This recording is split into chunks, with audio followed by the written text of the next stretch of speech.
Now that we've finished theory crafting just about all of the different minions and shadow minions and shadow surfer concepts that we possibly could, we've made our way over to the blood builds, and we're starting off with blood lance. If you've been following my blood lance guide on Maxwell, you'll notice that there's a pretty big departure already. We swapped over to a one-hander as well as an offhand. I don't think that it's strictly better in every single circumstance, but I'm definitely enjoying how it's changed the gameplay. So while you're watching this Nightmare Dungeon, let's go ahead and talk about some of the nuances of the build, some of the things I've really picked up on. The fact that blood builds are kind of clunkier than they were before in the weirdest way possible, and while we are definitely enjoying a lot of increased damage and most notably much faster clear speeds, especially on blood lance when we're talking about speed farming and even boss kill speed, in general in season 2, the blood builds seem to be in a very similar place than they were before. That's mostly ignoring the one-shot potentials against bosses. Those are really cool aberrations that exist in the ecosystem, but not really representative of like real gear that you'd be wearing to do real things in the game, like pushing your Nightmare Dungeons, doing your outdoor farming, hell tides, blood harvest, etc. But rather than just get down in the dumps, let me go ahead and talk to you about the different changes that I want to bring to the build. These will be in the Maxwell guide soon. I'm going to be updating the build planner that I currently have. That's in the Discord in the link down below if you haven't already come and join. I maintain all my build planners there, and then we make the updates to the Maxwell guides once I have a day or two to get it reviewed. But Bloodlance is feeling really good in season 2, much better than it did previously, while simultaneously actually having a much harder time in gearing, fitting in all the aspects that it needs. You now need to do gear swaps, at least as far as I'm concerned, if you want to be as effective as possible. And basically you need to understand the game to such a deeper degree than you ever did before to really maximize its potential. While I've been playing through on the Bloodlance Necromancer, I kept having this one nagging feeling, which was that we hadn't gained any power. Now this is coming out of season 1, where we had the Barber Heart, this thing that finally gave Overpower the ability to critically strike, finally gave it good AoE damage, and oddly enough with the vampiric powers in season 2, along with the fact that we can now finally crit, we're actually basically at the same relative power level. The monsters have come down, our multipliers have come down as well, but Overpower now interacts with more things, and I think it comes out as a net wash. But along with the new toys that have come in season 2, blood builds, and again most notably Bloodlance, which we're currently talking about, have gained some toys and tools that were needed for it to finally be able to actually kill bosses at any respectable speed, as well as being able to do some of the nastier, fastest Lilith kill speeds that you can currently find on YouTube. I think the most noticeable change for me coming from the early game into the late game is that in the early game, blood builds are just feeling so much better. They have many fewer, like very specific gear requirements for your average playthrough. People are going to be able to pick up these skills, put on the aspects that are recommended, be able to start cruising through the game and enjoying the fact that Overpower now has so many more ways of interacting with the world around it. Ironically enough, when you get into the late game, I feel like I'm completely shackled to every single stat that I have on my gear. I still need to max out armor, I still need to max out maximum life, as many damage reductions as I possibly can. You need to play the game of balancing out your resistances, as well as being able to put on as many multipliers as you possibly can.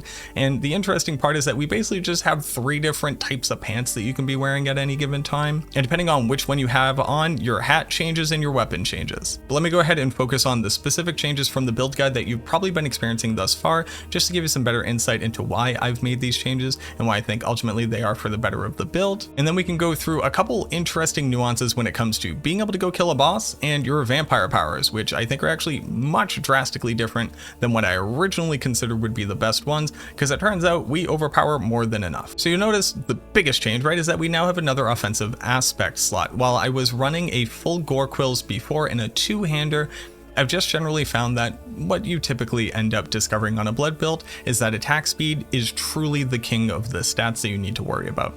So being able to use a one-hander and a focus just gets us a much faster overall attack speed, and that actually allows us to use both Hungry Blood and Gore Quills.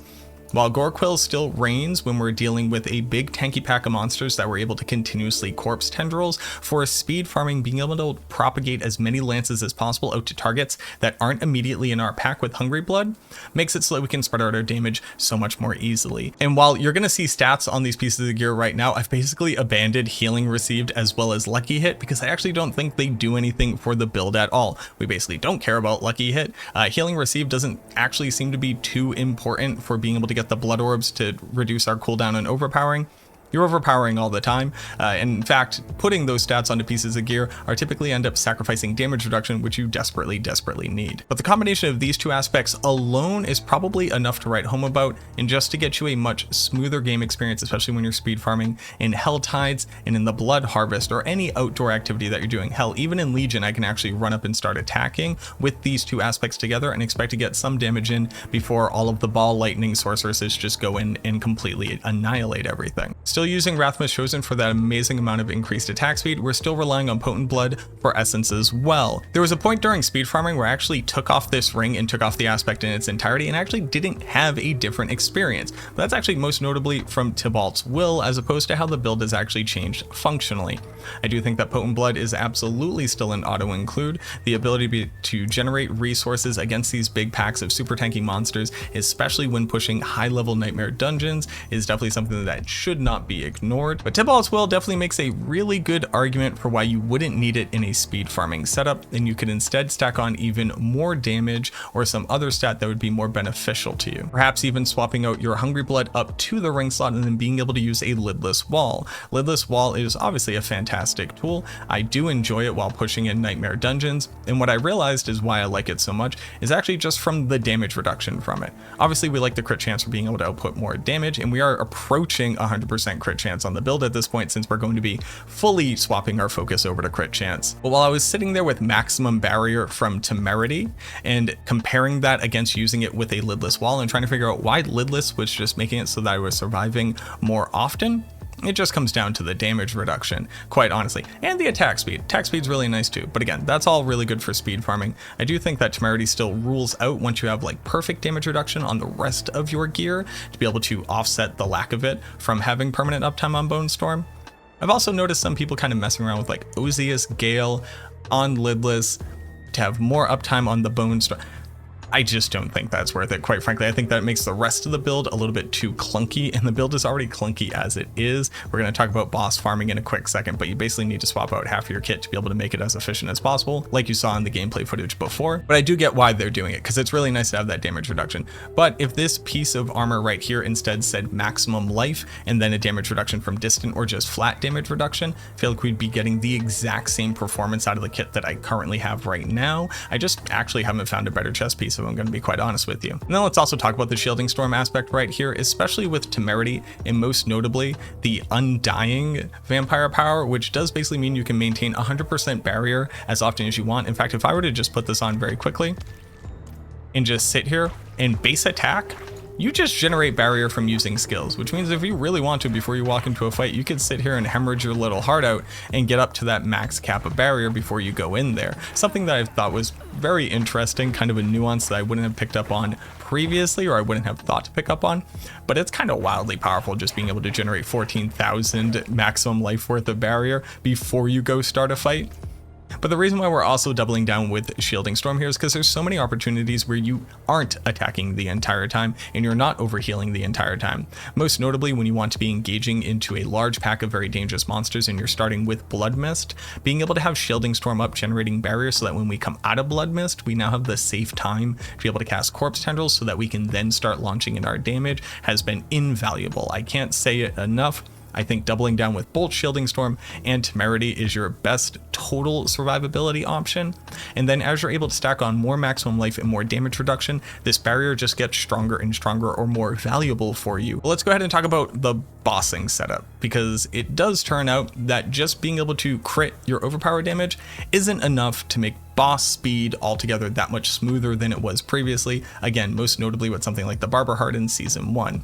Although, ironically enough, we are approaching Barber Heart output by putting on Godslayer as well as Tybalt's Will. And then the last change that you would do is to reslot in Prey on the Weak. Now you may ask yourself, why aren't you using Prey on the Weak all the time? I actually just don't think that you need it. I don't think that it outweighs the benefits of Undying. I don't think that outweighs Ravenous for the huge amount of attack speed, Sanguine Brace to get the additional crit chance, as well as just a little bit of additional Fortify.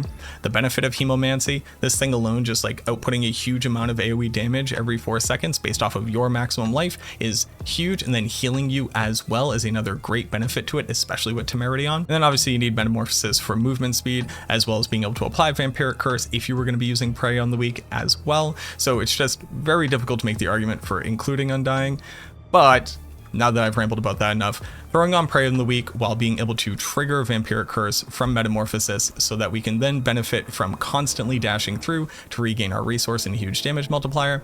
And then every 12 seconds getting another 60% damage multiplier takes this build from the place where it was before, where it kind of just like sits there and is an immovable object. Like, it will eventually kill the boss, but it's going to take you a long time, to a much smoother total experience. These are some of the things that people are using for being able to output as much damage as possible, like against Echo of Lilith, along with a couple other changes to the gear that you're seeing here. But just having these on swap when you know you're running really hard nightmare dungeons and then they're going to have a boss at the end has saved me a huge amount of time, and I would recommend either going out and farming it yourself or finding something similar. Bare minimum, target farming for Tybalt's Will is probably the most important piece of gear that you can get in its entirety for this Bloodlance build, because it just fits into so many different roles, the boss kill speed as well as your speed farming efficiency.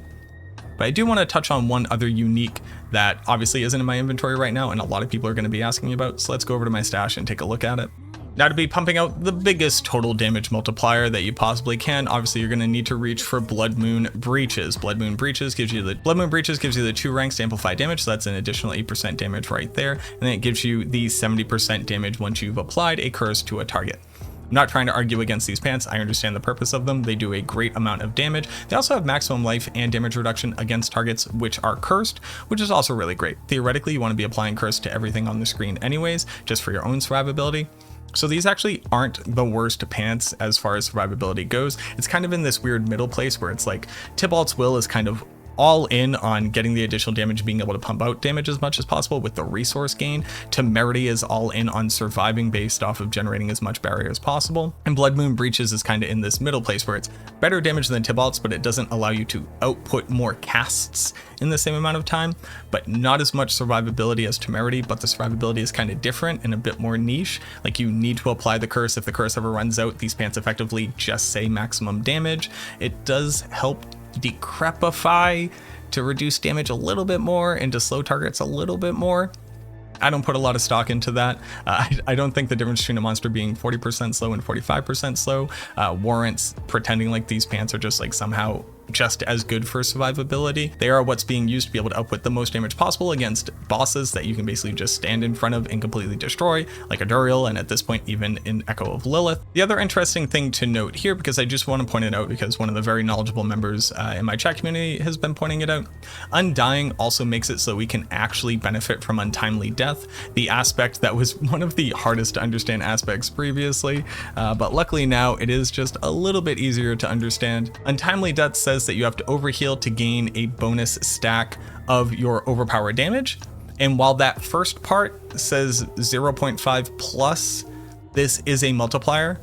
It's the second part that you need to look at. It gives you a percentage of the stack additively, but the bonus that it grants you is a multiplier. So if you can fit this onto the build, you probably should if you're looking to output the most damage possible, especially against a single target where you don't need to be worrying about like propagating between Gore Quills as well as Hungry Blood. You would just swap out the Hungry Blood for Untimely Death for the most damage. So this is also something that you could just use for like speed farming, where you don't have to necessarily worry about getting damage on other sources, or you could worry about managing your essence in different ways. Now, there are going to be minor changes to both the skill tree as well as the Paragon boards that will eventually make it into the max roll guide once I have this all up to date. I'm sorry I can't give it to you right now. You can completely continue to use the boards as they are right now, the skill tree as it is right now. These are very, very minor optimizations, so please do not freak out.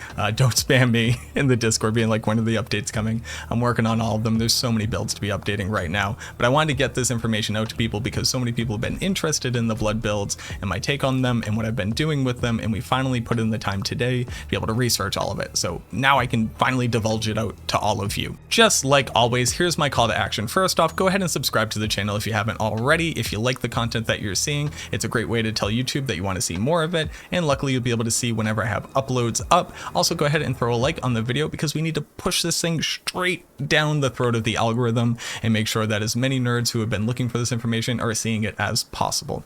If you have a better version of the build, if you think I didn't explain something well enough, or if you'd like more information, please go ahead and leave a comment down in that section below. I'd love to hear from you. A lot of great people have been showing up in the Discord recently. Thank you so much for joining the Discord. And they've been helping to educate people when they have very common questions. It's been great. We even have like a new boss farming setup in there, where if you're like, hey, I'm trying to farm bosses and I have these mats, you can go looking for group right there. A lot of people have been doing it. Seems to be a really good success. So shout out to everybody who's being just like part of an awesome community down there. But that's all in the Discord. Again, I maintain all my build guides there. You can check all the links there. Any builds that aren't up on Maxwell yet will be there first. So come join us there.